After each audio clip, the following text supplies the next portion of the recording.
po ay nandito ngayon sa ating hapon na gawain at simulan po natin ito na konting pagpapaalala.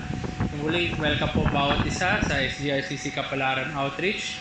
Ito po ay pinangangasiwaan ng dalawang iglesia. Isa nga po ay sa Morong, SGRCC Morong, at ang ikalawa ay ang SGC Manila. Meron po tayong schedule of services para na sa awareness natin na meron po tayong gawain sa umaga, Sunday School, nagsimula po ito ng 9:30, then followed by morning worship service, and meron tayong lunch fellowship, and meron po tayong devotion and prayer time sa hapon, so 1:45 p.m. onwards. At konti paalala lamang po muli sa ating panimula ay paki-turn off po yung sound ng ating mga cellphone.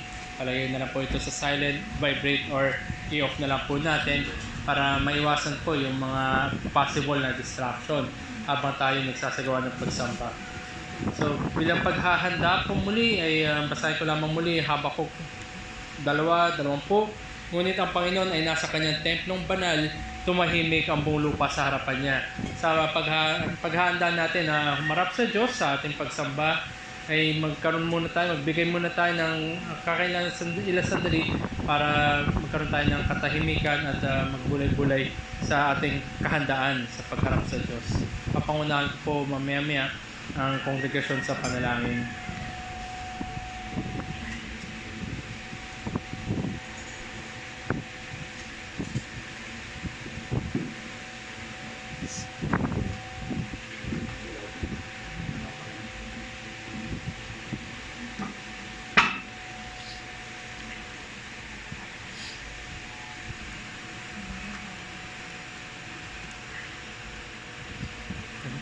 Tayo po manalangin.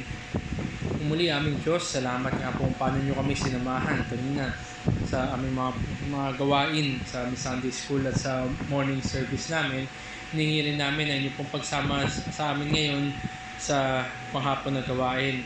Mga Panginoon ay palakasin nyo po kami, gisingin po ninyo kami, natulungan nyo rin kami sa likod ng mga maaaring makaharang sa aming mga kaisipan at buong diwa para mapagbigay sa inyo ng pagsamba at pagluwalhati na katanggap-tanggap sa inyong pong harapan.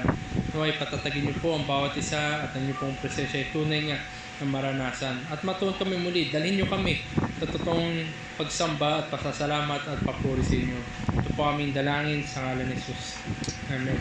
At bilang panimula po ay babasahin po natin, samahan niyo po ako at buksan po natin ating mga Biblia sa Psalm 96. Mga awit 76. Psalm 96, kung nariyan na po kayo, sabi po dito, O umawit sa Panginoon ng bagong awit. Umawit sa Panginoon ang buong lupa. Umawit kayo sa Panginoon. Purihin ninyo ang pangalan niya.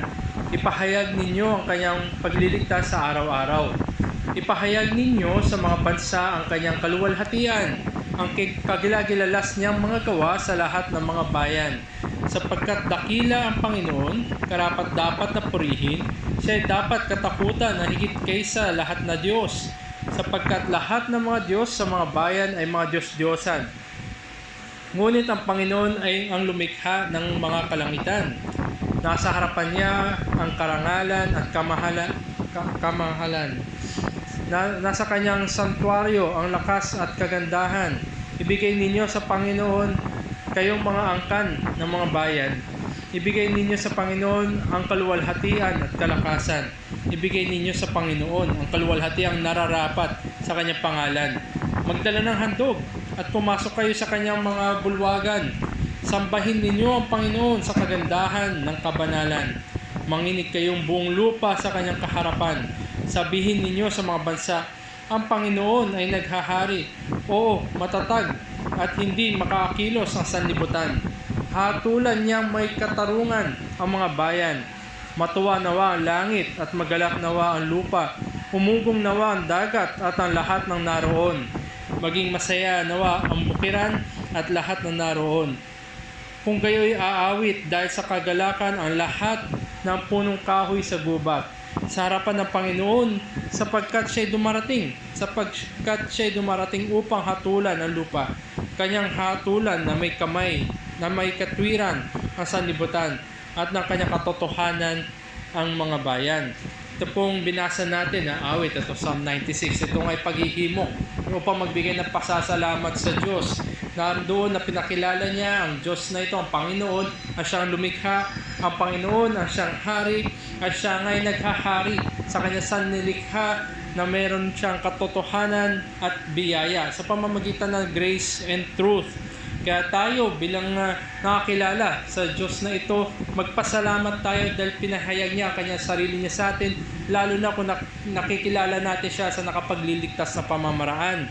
Siya ang nagsusustain, siya ang nag-iingat, siya ang nangangalaga, siya ang nagbibigay ng probisyon para sa atin at siya rin ang Diyos na nagliligtas. Walang iba kundi ang Panginoon lamang. At sa pagpapahayag niya ng kanyang pangako ng katubusan, yan ay dapat na tumugon tayo dahil meron tayong kaunawaan, pinahayag niya ang kanyang dakilang kaligtasan sa atin, tumugon nawa tayo na may kagalakan at pasasalamat sapagkat siya nga ang Panginoon na nagliligtas. Tayo po ay tumayo at nanyayahan ko po tayong lahat na tumayo at aawit po tayo ng isang himno.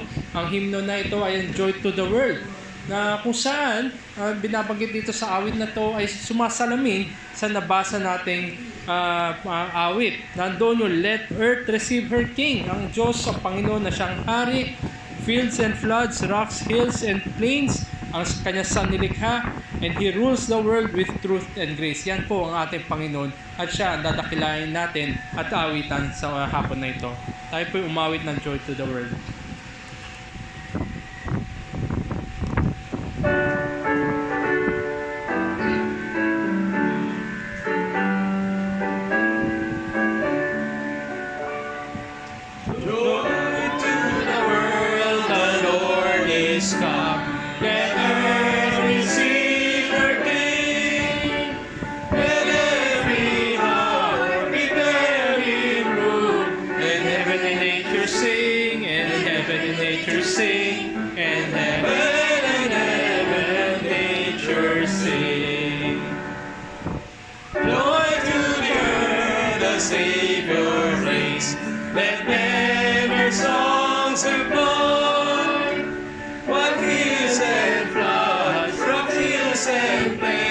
Repeat the sounding joy, repeat the sounding joy, repeat the sounding joy. No more the seas and sorrows grow, nor thorns infest the ground. He comes to me, His blessings flow, as far as the curse is found, as far as the curse is found, far as the curse is found. He rules the world with truth and grace, and makes our nations prove the glories of His righteousness, and wonders of His love, and wonders of His love, and wonders of His love. Makapo na po ang bawat isa. Tumakbo tayo sa pagbasa ng salita ng Panginoon. At pabasahin po natin ang Luke chapter 2, verses 1 to 14. Kung nariyan na kayo sa inyong mga Bibles, sa inyong mga gadgets, ay sundan nyo ang aking pagbasa sa Tagalog. Verses 1 to 14, narito po sinasabi, nangyari na ang mga araw na iyon na lumabas ang isang utos mula kay Augusto Cesar na magpatala ang buong sanlibutan. Ito ang unang talaang mamamayan na ginawa ng si Quirinio ay gobernador sa Syria. At nagsiparoon ang lahat upang sila'y mga tala, bawat isa sa kanyang sariling bayan. At si Jose naman ay umahon mula sa Galilea, mula sa bayan ng Nazaret hanggang sa Judea, sa bayan ni David, na kung tawagi Bethlehem, sapagkat siya'y sa angkan at sa lahi ni David, upang patala siya pati ni Maria na mag-aasawa sa kanya, na kasalukuyang kagampan. At nangyari Samantalang sila'y nangaroroon at naganap ang mga karawang dapat siyang manganak, at kanyang ipinanganak ang panganay niyang anak na lalaki. At ito'y binalot niya ng mga lampin at hiniga sa isang sabsaban, sapagkat wala ng lugar para sa kanilang tuluyan. At may mga pastor na natupa sa lupain ding yaon na nasa parang na pinagpupuyatan sa gabi ang kanilang kawan. At tumayo sa tabi nila ang isang anghel ng Panginoon, at ang kaluwalhatian ng Panginoon ay nagliwanag sa palibot nila, at sila'y totoong nangatakot. At sinabi sa kanila ng anghel, "Huwag kayong matakot, sapagkat narito dinadalhan ko kayo ng mabubuting balita ng malalaking kagalakan na siyang sasabuong bayan." Verse 11, sapagkat ipinanganak sa inyo ngayon sa bayan ni David ang isang tagapagligtas, na siya ang Kristo, ang Panginoon. At ito sa inyo magiging pinakatanda. Masusumpungan ninyo ang isang sanggol na nababalot ng lampin at nakahiga sa isang sabsaban. At biglang nakisama sa anghel ang isang karamihang hukbo ng langit na nagpupuri sa Diyos at nagsasabi, huling talata, "Luwalhati sa Diyos sa kaitaas-taasan at sa lupa'y kapayapaan sa mga taong kinalulugdan niya." Purihin po ang Panginoon sa pagbasa ng salita. Maraming salamat. At sa pinapagsisimula po sa pakikinig ng salita ng Diyos, tayo muli ay dumako sa panalangin. Hingin natin ang talino at gabay na muli na mumula lamang sa Kanya. Let's pray. Aming dakilang Diyos, mabagay Ama, muli kami ay humihingi sa inyo na inyo pong biyaya para po sa amin ngayon sa oras na ito. Mga Panginoon, ang mapagbubulay-bulayan namin ay tunay nga tumimo, hindi lamang po sa aming puso, kundi sa aming kaluluwa. Sa ganun ay tunay nga matanaw namin, makita namin, at mapagpukulan namin ng lubos na pagpapasalamat ang inyo pong ginawang katubusan.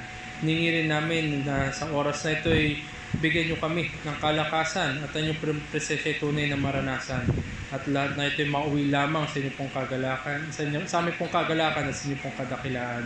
Samahan nyo bawat sa Panginoon at makita namin, panatilihin namin ang aming aming mga tenga at aming buong pagkatao sa inyong pong salita, at makita nawa namin na ang inyong pong salita ay tunay niyang mabuti at matamis sa bawat isa. Ito po ang dalangin sa ngalan ng Jesus.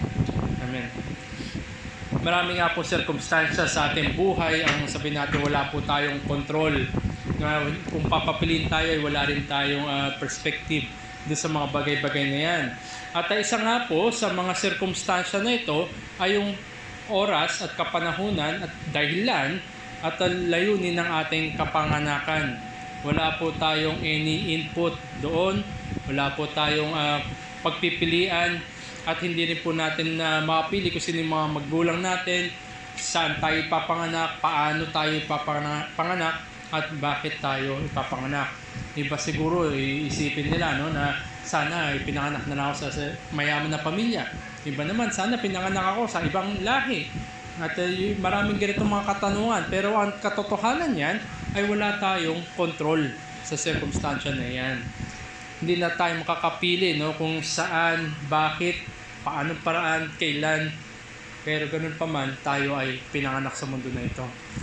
Ayon nga po sa statistics, sabi po, around 140 million babies are born in a year. So sa isang taon, 140 million daw ang pinapanganak sa buong mundo. At kung meron 365 days ang isang taon, araw-araw merong 385,000 na babies na pinapanganak sa buong mundo. Pero ganun pa man, ang dami man na pinapanganak, ang daming dumadagdag sa populasyon, pero ilan lamang rin yung sabi natin nagtatagal. Hindi naman lahat ito yung realidad ng buhay, hindi naman lahat na ito ay sabi natin nagtutuloy. Pero meron rin statistic na sabi natin mas rare, mas bibihira kumpara po dito sa 140 million babies a year. Sabi po, and even more rare birth statistic is 0.068% or 1 in 1,461. So 1 in 1,461 ang pinapanganak sa February 29. Hindi ko po alam kung meron po dito pinanganak sa atin ng February 29. Meron po kami mga kakilala na pinanganak ng February 29. Sabi natin, no, tuwing leap year lang, nagkakaroon ng February 29, hindi sila madalas mag-birthday, hindi sila siguro madalas tumanda. So ngayon, kung ikaw ay pinanganak dito sa February 29 at nakikita mo yung mga kaibigan mo, mahal mo sa buhay, every year nagdiriwang sila ng kapanganakan, maghihintay ka pa ng 4 na taon sa susunod na ikot na lang ulit sa doon ka magdiriwang. Para sa iba, no, parang hindi ko alam, nalulungkot ba yung iba? O iba parang feeling special kasi bibihira yung araw ng kapanganakan. Pero ganun pa man, ang realidad ng buhay ay sila pinanganak ng February 29. Pero po, meron po isang statistic na mas higit pa na bibihira kaysa sa mga pinanganak ng February 29. Ang statistic na ito ay 1 out of 1 lamang. Kaisa-isa lang sa buong kasaysayan na sangkatauhan. At kaisa-isa lang sa buong kasaysayan na sanlilikha na ang pinanganak na ito ay ang Diyos na nagkatawang tao. Kailanman ay hindi mo yan mauulit. Minsan lamang yan at meron niya specific na layunin. At ang maganda dito sa kapanganakan ng 1 out of 1 na ito ng ating Panginoon Kristo ay nandun din yung kapahayagan at sumasagot kung bakit, para saan at ano yung layunin ng kanyang kapanganakan. Kung sa panahon natin ngayon, panahon ng Facebook, magpo-post na bang may kakilala tayo, kaibigan na bagong panganak, so nagko-comment yung mga tao, congratulations. Pero sa panahon na ito, kakaiba. Ang tanging naging kapahayagan sa kapanganakan ni Jesus ay huwag matakot. Fear not. Ito nga'y tunay na magandang balita sapagkat ang mundo natin ay nababalot ng takot, nababalot ng kadiliman, nababalot ng kasalanan, at sa lahat ng kadiliman na yan, merong nagpahayag na huwag matakot. At ito nga yung mensahe ng kapanganakan ng ating Panginoon, that the Savior has come. Yan yung unang Noel. At gaya po na nabasa sa atin kanina na teksto ay matatagpuan dito sa Ebanghelyo ayon kay Lucas sa Luke chapter 2 verses 1 to 14. At ito rin po yung pagbubulay-bulayan natin ngayong hapon na ito. Ito pong verses 1 to 14 ng Luke chapter 2, ang tawag po dito ay yung Annunciation to the Shepherds. Ang Annunciation, ito ibig sabihin ng kapahayagan ng magandang balita. In short, parang gospel papunta doon sa mga pastol. Sila po yung kinausap ng mga anghel dito. At ang magandang balita na ito ay yung kapanganakan nga ng Mesiyas. At matapos nga nitong annunciation na ito sa mga susunod na verses sa after nitong verse 14 ay matatagpuan naman yung tinatawag na adoration of the shepherds. So matapos na ipahayag ang magandang balita ng pagkakasilang ng Mesiyas, ay tumugon ng adoration, pagpupugay, pagtataas, pagbibigay ng papuri ng mga pastol na ito. Sapagkat ang mga pastol na ito, masabi nga natin na sila yung witness sa kapanganakan ni Jesus. At ang bagay na ito, no, napaka-popular nito ngayon, lalo na sa kapanahunan natin, panahon ng Kapaskuhan. Marami at paulit-ulit rin natin maririnig ang narrative ng kapanganakan ng ating Panginoon. Siguro minsan, no, kahit hindi naman natin na consciously pinapakinggan, ay napapakinggan pa rin natin yan sa mga kapahayagan sa mga Christmas carol, kapahayagan sa mga malls, no, tumutunog, hindi lang siguro natin pansin. Nagpapatunog ng mga Christmas carol, Christmas hymn, at kinikwento niya yung kapanganakan ng ating Panginoon. Pero ganun pa man, ano man yung pamilyaridad natin sa mga awit na ito at yung mga kwento ng Kapaskuhan, hindi natin mapapantayan kung paano yung nakita at narinig ng mga pastol na ito. Hindi na mapapantayan ang anumang meron tayo ngayon. At lalo pa tayo mahimok at mahamon na kung ang mga pastol na ito sa kanilang narinig at nakita ay silang ay sumamba, tayo pa kaya na hindi nakarinig, na nakakita at tumatanaw pabalik sa kasaysayan, yan ay magdudulot sa atin ng kagalakan. Ang mensahe ko po sa atin sa hapon na ito, hango po dito sa Luke chapter 2 verses 1 to 14.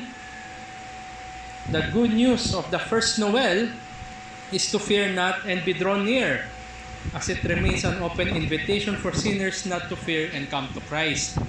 Ang magandang balita ng unang Noel ay huwag katakutan sapagkat ikay inilalapit sa Panginoon.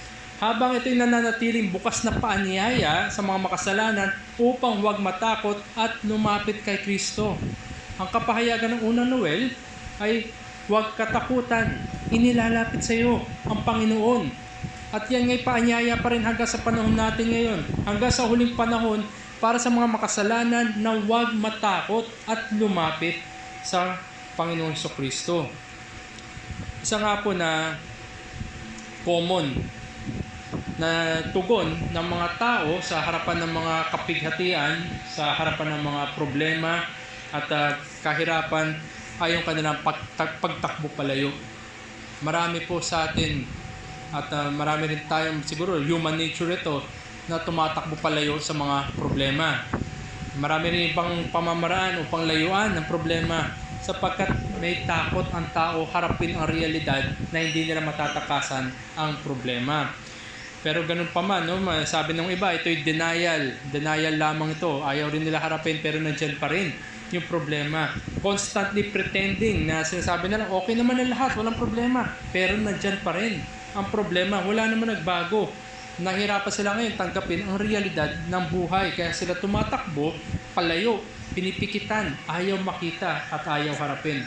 Sabi natin, mula sa mga personal na failures natin, mahirap na sitwasyon sa ating buhay na kusan lalo na yung mga bagay na wala tayong kontrol sa mga buhay natin. Natatakot siguro tayo sa mga pagbabagong mangyayari sa ating buhay. O di kaya ito yung sabihin natin na lalo na sa mga panahon ng kawalan. Kawalan ng hanap buhay, kawalan ng minamahal, kawalan ng pag-asa. Ito yung mga bagay na natatakot ang mga tao. At yan mismo ang kinukompronta ng salita ng Diyos. Ang mga realidad ng buhay na yan, bagamat ito'y kinatatakutan ng mundo, ng mga tao, yan ay nagbibigay pa, ang salita ng Diyos ang nagbibigay ng tapang, nagbibigay ng solusyon at nagbibigay ng direksyon sa mga tao. Kung kaya't ang panahon na ito, na kung saan ang Ebanghelyo ay tila malayang napapahayag, gustuhin man natin o hindi, yan ay dapat na tumimo sa atin. Upang nang sa ganun, o sino man makarinig ng mensahe ng Ebanghelyo, siya ay hindi matakot. Yan ay paanyaya. At ganito rin yung makikita natin at aplikasyon sa buhay natin ngayon. Muli, ang Ebanghelyo, ang magandang balita ng unang Noel ay huwag katakutan at inilalapit habang nananatili itong bukas na paanyaya sa mga makasalanan upang huwag matakot at lumapit kay Kristo. Dalawang bagay po ang gusto ko sana makita natin mula dito sa verses 1 to 14 ng Luke chapter 2. Ang una ay ang magandang balita na huwag katakutan sapagkat ang magandang balita na ito ay inilalapit sa iyo kung sino yung pinanganak. Instead na tayo yung maghanap ng kung saan natin mapapakinggan, ang Ebanghelyo ngayon yung inilalapit sa iyo kung sino yung pinanganak. At ang ikalawa naman na dapat natin makita, ang magandang balita na huwag matakot at lumapit kay Kristo. Ngayon, dahil inilalapit sa iyo ang Panginoon, inilalapit sa iyo ang tagapagligtas, ikaw ngayon ay huwag matakot at lumapit. Yan ay paanyayan ay Ebanghelyo. Inilalapit na nga sa atin ang paraan ng kaligtasan, ikaw ngayon, tayo ngayon ay siyang lumapit sa paraan ng kaligtasan. Kung kaya't ang Ebanghelyo ngayon napakagandang balita. Tayo, mga makasalanan na hindi natin hanapin ng Diyos. Dahil sa kapahayagan ng Ebanghelyo, inilalapit sa atin. At sa oras na ating narinig, tayo ngayon ay hinahamon at upang tumugon ng pagsisisi, pananampalataya at paglapit kay Kristo. So tingnan muna natin ang unang bahagi. Ang magandang balita na huwag katakutan at inilalapit. Sabi po dito sa verse 1 ng ating teksto sa Ebanghelyo ni Lucas, ng mga araw na iyon ay lumabas sa isang utos mula kay Augusto Cesar upang magpatala ang buong daigdig. Meron utos mula doon sa pinuno na magkakaroon ngayon ng census, no, na mag-register yung mga tao. Yung Roman Emperor na ito ay tumawag na census. Malamang sa malamang additional na taxation yan. Dagdag buwis. Wala pong siguro natutuwa sa dagdag na buwis. Tayo, di ba, nagkikahos tayo. Ang dagdag na buwis ay pabigat para sa atin. Mababawasan naman. At tayo, yung mga pagod natin ay tunay nga mababawasan yung uwi natin.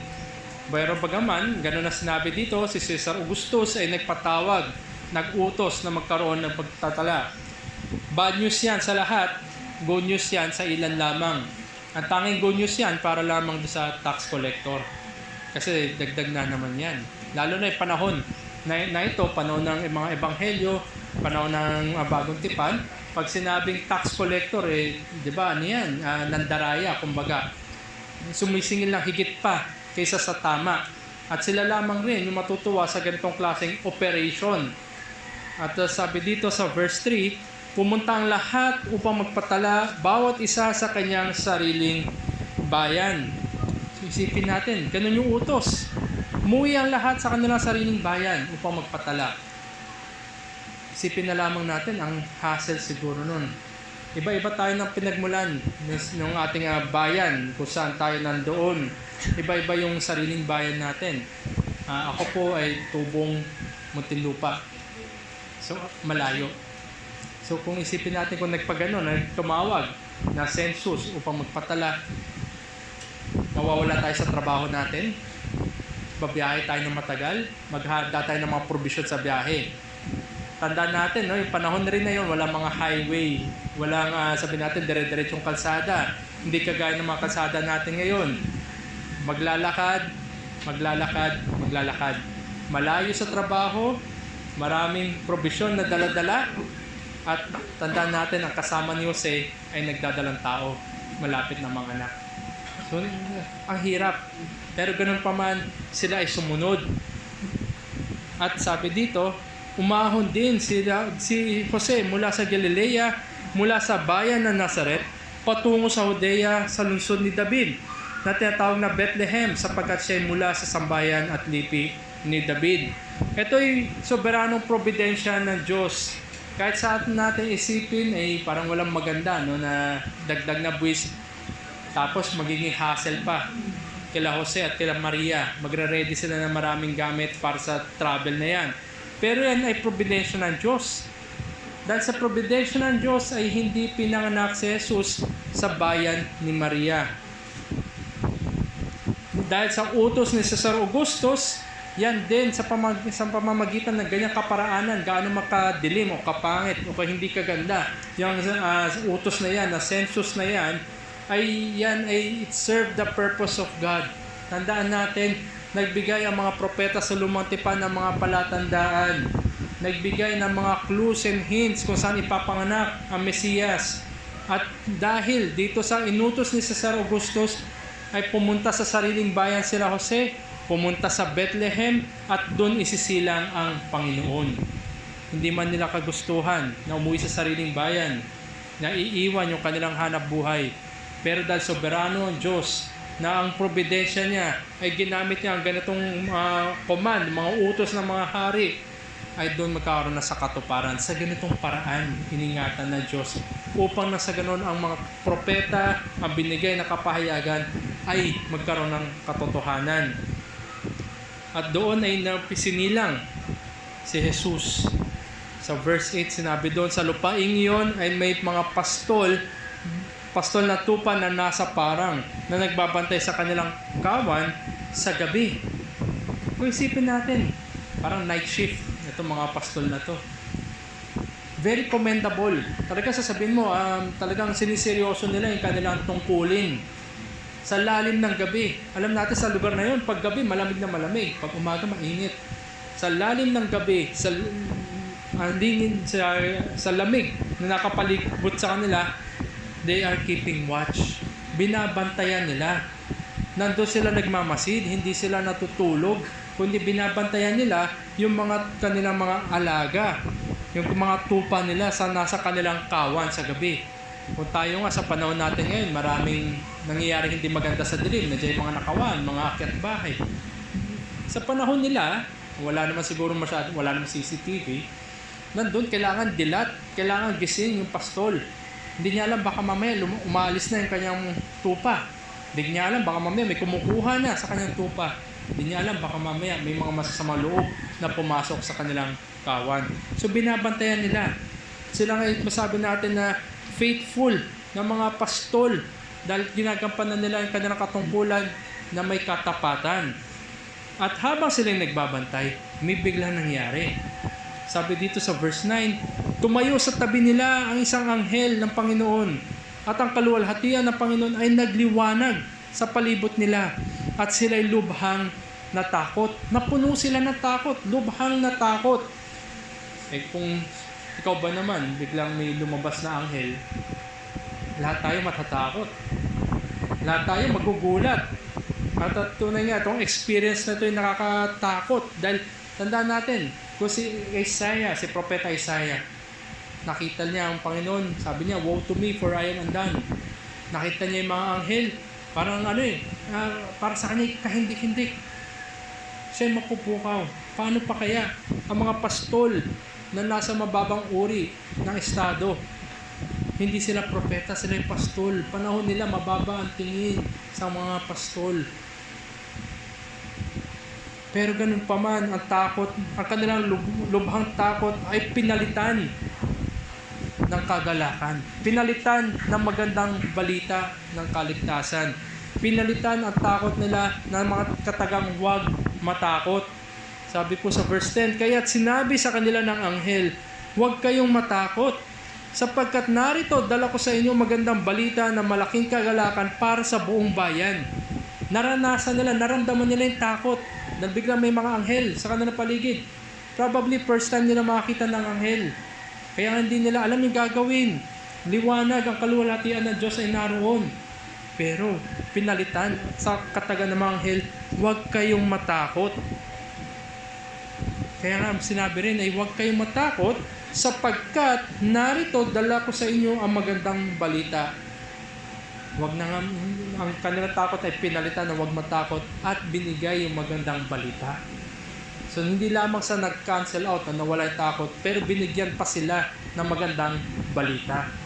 Kung kaya't mga kapatid, mga kaibigan, ganito ang probidensya na bumalot sa kapanganakan ng ating Panginoong Hesus. Pagamat may mga isipin tayo, may mga hindi magaganda nangyari. Pero ganito ginamit ng Diyos upang magkaroon sa katuparan para sa mga pastol mismo. Unang-una, ang takot na ito ay palitan ng huwag matakot. At ang kanilang pangambay palitan ng magandang balita ng Ebanghelyo. At ganito rin sa panahon natin, mga probidensya ng Diyos. Kung babalikan natin, kung tayo na kay Kristo, ano ba yung mga probidensya ng Diyos na ginamit niya para tawagin tayo sa kadiliman? May maraming bagay ang hindi natin gusto. Maraming bagay ang hindi maganda.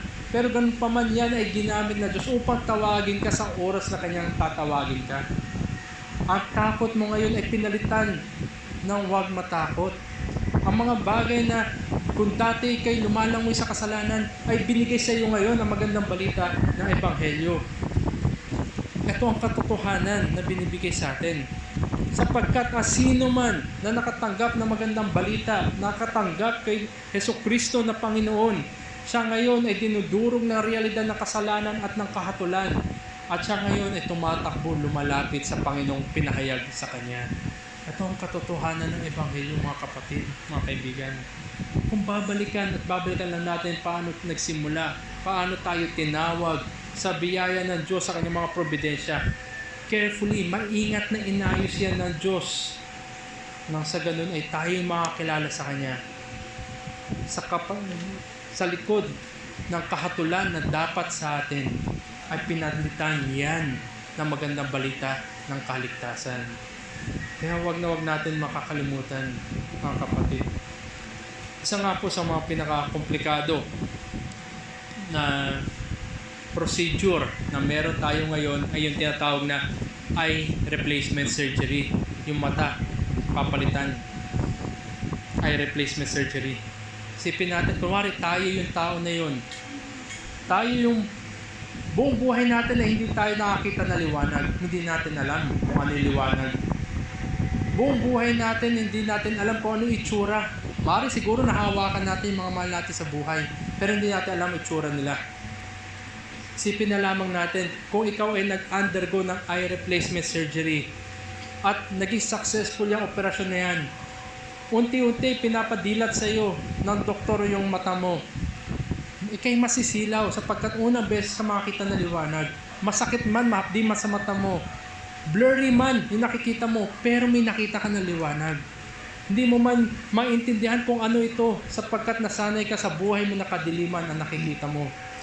The first image na makikita ng tao na yun ang tatatak sa kanya magpawalang hanggan. For the first time ever, nakakita siya ng liwanag, nakakita siya ng imahe, nakita niya ang hulma ng mga mahal niya sa buhay. At sa wakas ay pumasok na liwanag sa madilim na paningin. At ito rin yung pangako ng Diyos na ngayon ay nag-a-unfold sa mga pastol na yun. For the most part of their lives, sila nabubuhay sa kadiliman, hinihintay nila yung Mesiyas. At sa kapahayagan ng mga anghel, dumating na. Nagkaroon na ng liwanag sa kadiliman. Nagbigay ito ng kagalakan sa mga pastol na ito sapagkat ang pangako ng Diyos ay narito na. Naway, ganito yung makita natin. Yan din ang titimo sa kanilang pandinig, sa kanilang mga mata, sa kanilang mga puso. At tayo sa panahon natin ngayon, na nakakilala tayo kay Jesucristo, yan din yung sabi natin, mag-i-stamp sa mga mata natin, magpawalang hanggan. Ang kapahayagan na huwag matakot ay inaalok at binibigay bilang paanyaya para magbigay ng assurance, magbigay ng katiyakan para sa lahat na naniniwala at nananampalataya. Sapagkat sa oras na sila'y niligtas, sa oras na minulat ang kanilang mga mata, pumasok ang liwanag ng kaligtasan, nakilala nila ang Panginoon magpakailanpaman. Nawa, yun ang tumatak sa ating mga isipan, mga kapatid.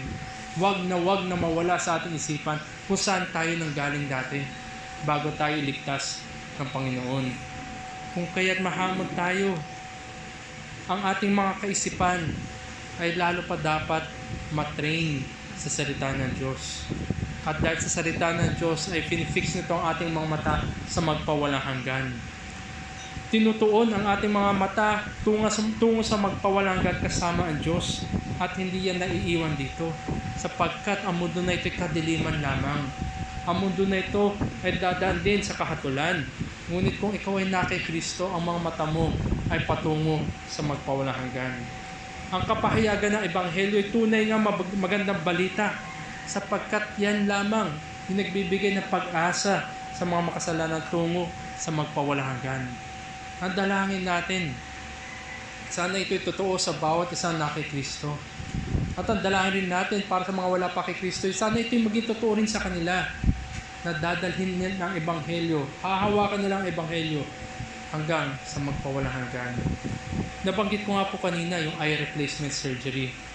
Kung titignan natin yung kasaysayan, kung paano ba nagsimula, saan nagsimula itong eye replacement surgery. Nagsimula daw ito noong 1818 na kung saan ay si Franz Reisinger ay nag-initiate siya ng experiment sa mga hayop. So, pinag-eksperimentohan mo na yung mga hayop patungkol dito sa eye replacement surgery. Wala pong success. 20 years after, saka doon lang nagkaroon ng success sa mga hayop, 1837. Pero nagkaroon lang lamang ng success ito sa tao noong 1905. Sipin natin, 100 na taon mula nung nagsimula sa mga hayop muna at ang tao ay nakakita sa pamamagitan ng eye replacement surgery 100 taon matapos ang eksperimento sa hayop. Nakita natin, matagal man ang 1 taon, mahaba man ang 1 taon. Hindi naman siguro lahat sa atin naabot na 1 taon. Pero ganun pa man, ang mga mata na nakatakip parati ay nakakita na liwanag sa kauna-unahang pagkakataon. Kung kaya't ang kapahayagan sa atin na huwag matakot sapagkat may darating at dumating na nga ang Mesiyas na ito at siyang matanggap natin. Lalo na habang meron pa tayong hininga. Kumilos ang Diyos sa kasaysayan ng tao para sa mga nangangailangan ng vision. At siya rin ay kumilos para sa mga makasalanan na kanyang tinubos na sa ganun ay magkaroon sila ng pag-asa dahil kay Kristo. Kung sino tayo mga bulag dati. At dahil lamang kay Kristo at sa kaligtasan na ginawa ng Diyos, tayo ay nakakita na ng pag-asa. Meron nga tayong pamilyar na mga himno na inaawit. Na kung saan sinabi doon, I once was lost, now I'm found. Was blind, but now I see. Ito ay katotohanan sa lahat ng mga makasalanan na tinubos ng Diyos. Tayong lahat ay bulag dati. Bulag sa kagandahan ni Kristo. Bulag sa mga makalangit na pananaw. Bulag sa kabanalan ng Diyos. Ngunit sa kanyang kahabagan sa atin, nakita na natin kung gaano katamis ang ating Panginoon. Yan ay kapahayagan na binigay sa mga pastol, at yan din ang kapahayagan na ina-announce sa panahon natin ngayon. At higit sa lahat, yan ang kapahayagan na katotohanan na daladala ng lahat na nakay Kristo. Huwag matakot, kaibigan. Kung ikaw ay wala pa kay Kristo, yan din ay paanyaya na huwag kang matakot. Na kung sino man ang nakay Kristo, dati nabubuhay sa takot, dahil sa Ebanghelyo siya ngayon ay wala ng katakutan. Napalitan ang kanyang takot. Nagkaroon na ngayon siya ng kapanatagan, ng kapayapaan, at ang Ebanghelyo na pinahayag sa kanya ay siya niyang kinakapitan.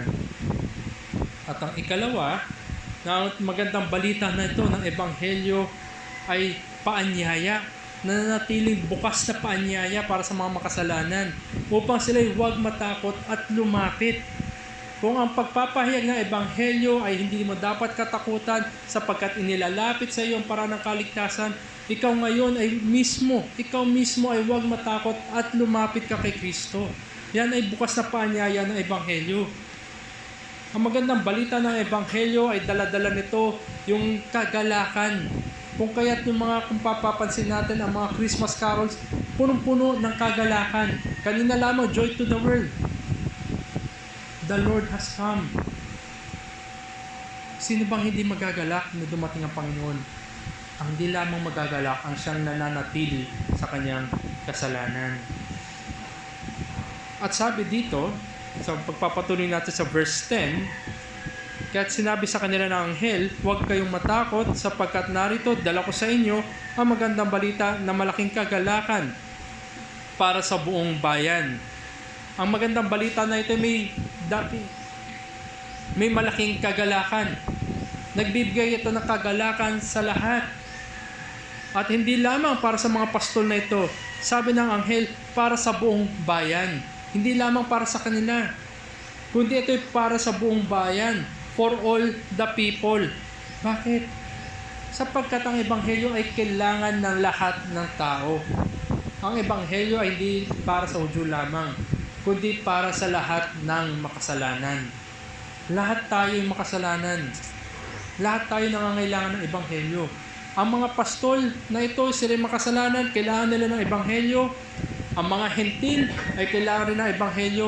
Lahat tayo yung mga makasalanan na nangangailangan ng Ebanghelyo. At sabi dito sa verse 11, sapagkat, ano yung laman ng Ebanghelyo na to? Sapagkat ipinanganak sa inyo ngayon sa lungsod ni David ang isang tagapagligtas na siya ang Kristo ang Panginoon. Sapagkat ipinanganak sa inyo, sa English translation, for unto you, para sa inyo. Ang magandang balita ng Ebanghelyo na ito. Ang kapahayagan ng magandang balita ng Ebanghelyo ay binigyan ng personal significance. For unto you, para sa inyo. Hindi ito para sa mga anghel, kundi ito para sa mga makasalanan. Ayan binigay ng mga anghel sa mga pastol para sa inyo. Ang mensahe na ito ay hindi lamang informasyon, hindi lamang ito kaalaman sa nangyaring kaganapan, kundi binibigay nito yung dahilan din kung bakit ito kailangang mangyari. Sa panahon natin ngayon, pag may pinanganak, siguro maglalagay lang ng tag, kulay blue, pag lalaki, baby boy, kulay pink, pag babae, baby girl. Ganun lang. Nothing follows. Yung pangalan ng apelyido, di ba? Kumari, kami po, baby boy Francisco, baby girl Francisco, lobi ng Diyos. So, ito po yung mga ginagamit sa panahon natin ngayon. Pero, dito po, sa account na ito, ang kapanganakan ni Jesucristo ay binigyan ng dahilan. Binigyan sila ngayon ng mga pastol na ito ng magandang balita kung bakit kailangan mangyari at sino yung ipapanganak. Ang kapanganakan ni Jesus ay sinabi dito sapagkat ipinanganak sa inyo ngayon sa lungsod ni David, sasagot nyo saan, ang isang tagapagligtas. Anong kadahilanan? Tagapagligtas. Na siya ang Kristo, ang Panginoon. Sino? So nasasagot, saan, bakit, at sino? Sinasagot ng mga anghel. Ito yung laman ng kanilang kapahayagan. At ito yung mga tanong na umiikot parati sa atin. Sino, saan, bakit? At kung hindi natin alam ang mga sagot dyan, yan ay nagsisimula ng takot para sa atin. Gusto natin parati secure tayo. Gusto natin parati alam natin yung nangyayari. Pero ganun pa man, sa haba ng panahon na hinintay ng mga pastol na ito, ng mga Hudyo, ang paparating na pangako ng Diyos, narito na ang kapahayagan. Nariyaan na ang Panginoon. At ang kapanganakan ni Jesucristo, dahil siya ngay ipapanganak, yan ay tumuturo rin sa kanyang krus at kamatayan. Na ang lahat ng ipinanganak tayo bilang mga tao na tayo pinanganak ay darating tayo sa kamatayan. Ngunit ang ating Panginoon na siyang pinanganak, na pinahayag dito sa Ebanghelyo, alam ng mga Hudyo na ang Mesiyas na ito ay siya maging tagapagligtas at ililigtas sila sa kaparaanan ng Kalbaryo, ng krus. The birth of Jesus Christ points us to the cross. At hindi natatapos sa krus. It also points us to the empty tomb. Siya'y nabuhay muli. Hindi lamang na siya'y mamamatay sa krus, hindi siya rin ay mabubuhay muli. At ang buhay nito ay magpawalang hanggan. Ang ebanghelyo na ito ay hindi binigay para lamang sa mga elite. Hindi lamang para sa mga matataas. Hindi lamang para sa mga mayayaman, makapangyarihan, matalino, sa mga dakila. Hindi. Kundi ang ebanghelyo na ito binigay sa lahat. Kaya nga ito ay great tidings of joy, sapagkat ito ay para sa lahat ng makasalanan. Nagkakaroon lamang ng timbang, nagkakaroon lamang ng saysay kung paano ito naging magandang balita sa oras na tayo'y binuksan niya. Binuksan ng Diyos ang ating mga mata. Otherwise, wala itong timbang. Isipin natin, ilang Pasko na yung dumaan. At ilang Pasko na rin at ilang ebanghelyo na rin yung dumaan na napakinggan ng mga tao. Ngunit hindi sila nakakalapit sa Diyos. Walang saysay ang kanilang narinig unless God had mercy on them. At matapos nito, sabi sa verses 13 and 14,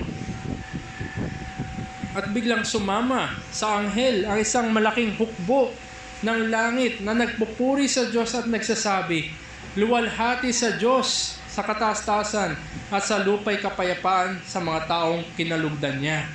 Kung ang isang anghel pa lamang na lumabas o sa mga pastol na sila'y nagulat na, sila'y natakot, paano pa kaya yung hukbo? Ang dami. Pero ganun pa man, ang kanilang takot ay napalitan na dahil sa magandang balita. At sila nga'y dumulob sa awit. Nakita nila, narinig nila mga anghel. Sabi ng mga anghel at sila isang koro na umawit, luwalhati sa Diyos sa kataas-taasan at sa lupa'y kapayapaan sa mga taong kinalugdan niya. Kung ikaw ay kinalugdan ng Diyos, ang ebanghelyo tunay nga na magandang balita para sa iyo. At anong binibigay niyan? Kapayapaan. Wala nang takot. Napalitan na ng huwag matakot. At ang magandang balita ay binigay sa iyo para sa kapayapaan at iyong kaligtasan. Multitude of angels yung lumabas. Ang mga anghel na ito ay hindi nagkasala at wala silang kasalanan. Hindi nila kailangan ng tagapagligtas. Ang may kailangan ng tagapagligtas ay tayo mga makasalanan at para sa atin ang ebanghelyo na ito. Kung ang mga anghel na walang kasalanan ay tumugon ng pagluluwalhati, tayo pa kayang kanyang kinalugdan na nakatanggap ng ebanghelyo bilang mga makasalanan na kanyang niligtas, ikaw rin ba ay tutugon ng pagluwalhati sa Diyos? Ikaw ba ay may totoong pagpapasalamat at kagalakan at awit ng papuri para sa Diyos? Ang ebanghelyo nga ito binigay para sa ating kaligtasan. Yan lamang yung tanging magandang balita na ipinapahayag para sa lahat ng tao sa mundo, sa lahat ng mga makasalanan na walang pag-asa.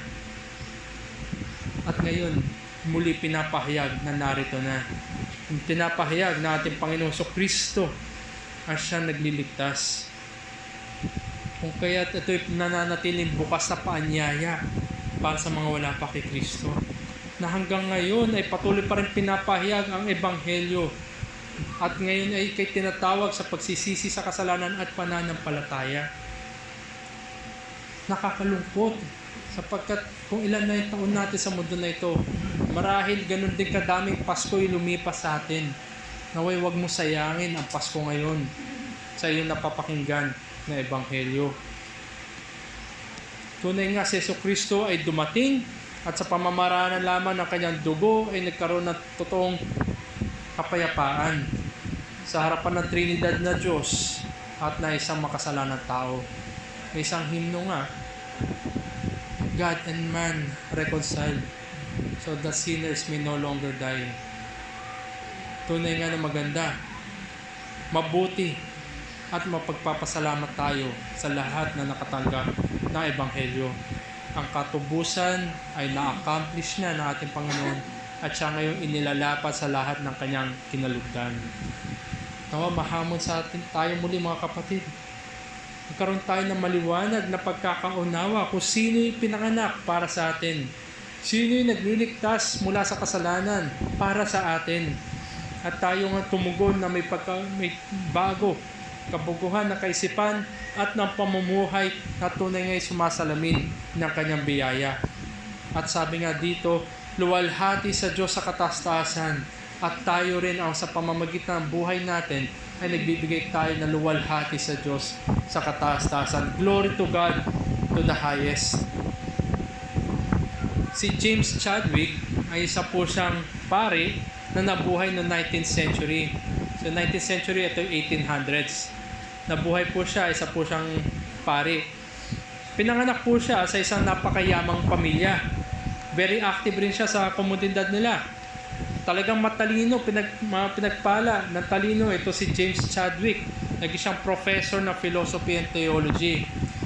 Si James Chadwick, ayon po sa memoirs nito, sabi doon, James Chadwick is remembered as a man of great personal dignity.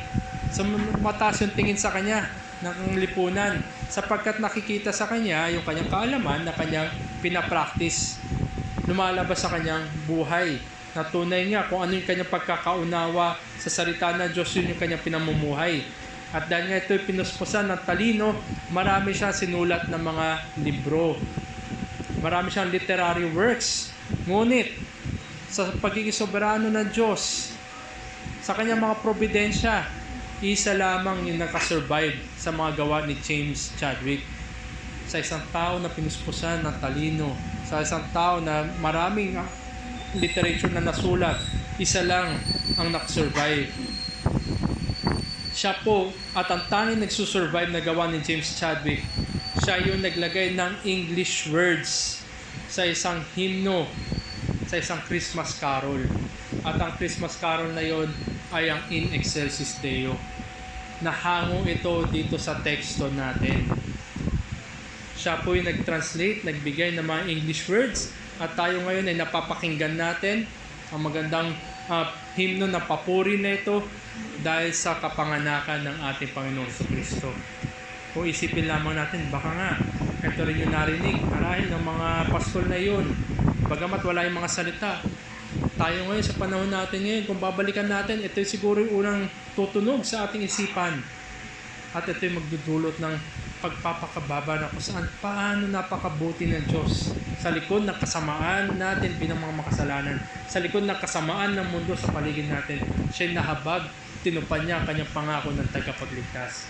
Na sa lahat ng kanyang kinalugdan at tanging tugon ay luwalhati sa Diyos na kataas-taasan. Ito'y pagpapahayag din kung paano pinanganak ang ating Panginoon, sino yung pinanganak para sa ating mga makasalanan. Glory to God in the highest. Ebanghelyo mabuti, matamis, at siya nagliligtas. At bilang pagtatapos, para sa mga mananampalataya, tayo ay magpagal. Na habang narito pa tayo, habang binibigyan pa tayo ng mga araw, ay luwalhatiin natin ng Diyos. Tayo ay magpagal upang makapasok tayo sa kagalakan ng kalangitan. At ibahagi natin ang kagalakan na ito para sa mga wala pa kay Kristo. Ibahagi natin ang kagalakan na ito para sa mga hindi pa nakakadinig ng Ebanghelyo. At ibahagi natin ang kagalakan na ito para sa mga nagbabaliwala sa Ebanghelyo. Naway magkaroon tayo ng mas malalim pang pagkakaunawa, mas malalim pang pagkakaintindi kung gaano kabigat ang kasalanan, ang sumpa ng kasalanan, ang kahatulan. Sa ganyang paraan lamang tayo magkakaroon ng mas matimbang na ibig sabihin sa Ebanghelyo. At magbibigay yan ng mas mataas pang pagdadakila sa Diyos.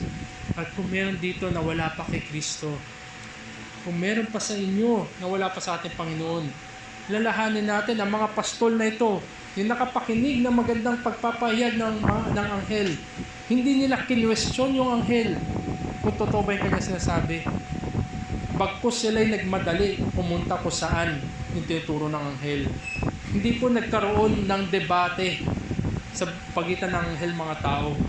Ito yung nagbigay sa kanila ng kagalakan, nagmadali sila at nakita nila, at ang kanilang pag-asa ay nakita nila sa kanilang harapan. Kaya nga, masabi natin, nawa ganun din ang inyong gawin para sa mga wala pa kay Jesus.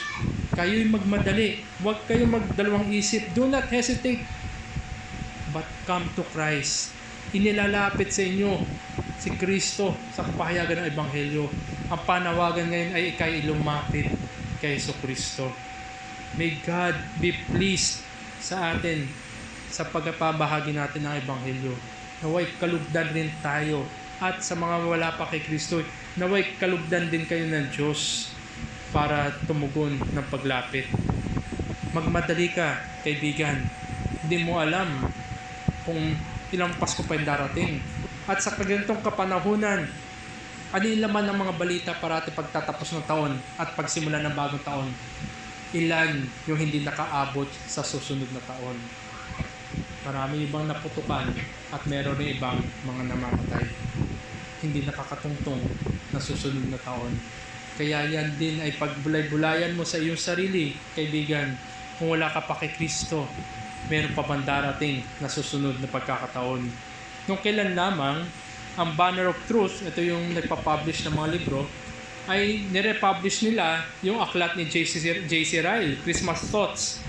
Sabi doon ng publishing house na Banner of Truth, J.C. Ryle urges us in the midst of our feasting and festivities and family reunions to make time to consider our spiritual state and our relationship with God.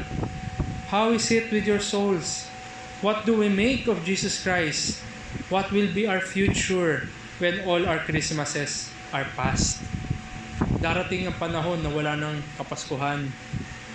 Maring kung ano man mauna, kung ikaw may tawagin, kung ikaw may ihinga mo, yung huli mong hininga, o sa pagbabalik ng Panginoon. Kaya ang tanong dito sa atin, handa ba tayo sa pagharap sa Diyos? Dumating mga araw na yon, naway matagpuan ka rin na kay Kristo. Pinapahayag ang Ebanghelyo sa iyo upang ikay huwag matakot. Inilalapit sa iyo si Kristo na siya nagliligtas upang ikay huwag matakot. At sa narinig mo na ginawa ng ating Panginoon Kristo, huwag kang matakot at ikay lumapit. Lumapit sa pagsisisi sa kasalanan, lumapit sa pananampalataya lamang, at lumapit ka kung ikay kinalugdan ng Diyos. Tayo po yung magtapos sa panalangin. Aming dakilang Diyos, muli kami nagpapasalamat sa binigay niyo sa amin na oras na ito para balikan kung ang inyo pong kapanganakan. Salamat din kung paano niyo po kami tinawag mula sa kadiliman. Kung babalikan lamang namin kung paano ang kasalanan na siya nananaig at nagahari, at marahil kami ay nag-enjoy pa sa mga kasalanan bago nyo kami kalugdan. Nawa ito rin ay humimok sa amin upang magbigay ng pasasalamat, papuri at tunay nga na napagluwalhati sa inyo. Dalahan rin namin na ang pagbabahagi namin ng Ebanghelyo para sa mga wala pa po sa inyo ay tunay na magkaroon ng bunga. Kami ay sumasandal sa inyo po soberanong gawa ng pagliligtas at patuloy namin pinapanalangin ang mga wala pa po sa inyo, na sila rin ay inyong pong kahabagan, na sila rin ay makaranas ng kaligtasan, sila rin ay huwag nang matakot, at sila rin po ay inyong pong ilapit sa inyong pong harapan. Nawa Panginoon ay kahabagan niyo po ang bawat isa, at naway makita rin namin ang kagalakan na ito ay nasa kanila. Ito po aming dalangin sa ngalan ni Jesus. Amen.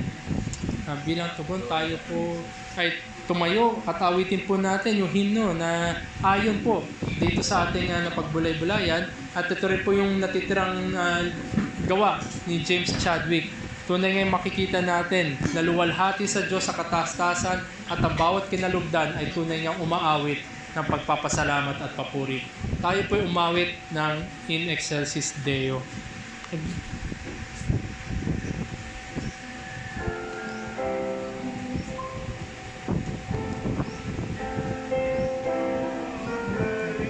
Sweetly singing o'er the plains, and the mountains in reply, echoing their joyous praise.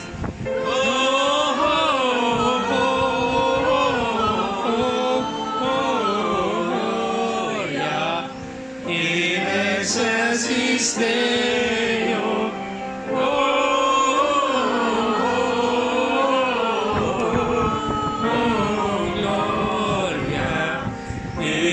Excelsis Deo. Shepherds, what is jubilee? By your joyous strains prolong. What a gladsome time is we, which inspire your heavenly song.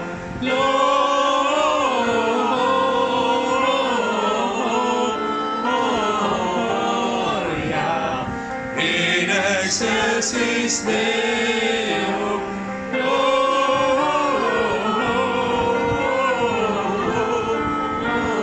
Gloria in excelsis Deo.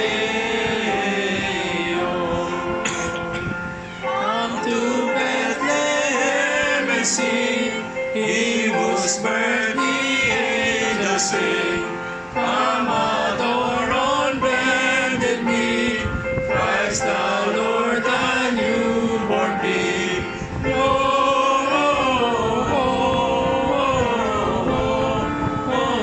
Gloria in excelsis Deo.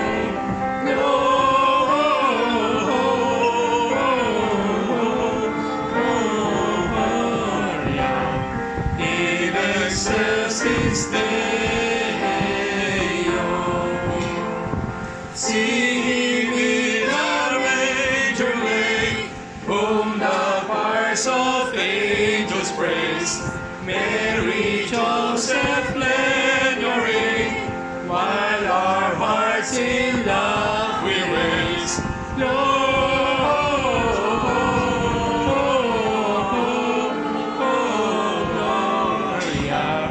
in excelsis Deo.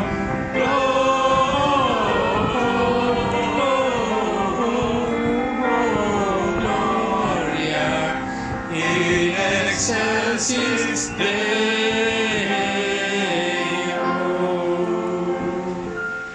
Maraming salamat po. Dito po magtatapos yung ating panghapon na panaman, at magkaroon lamang po tayo ng 5 to 10 minute break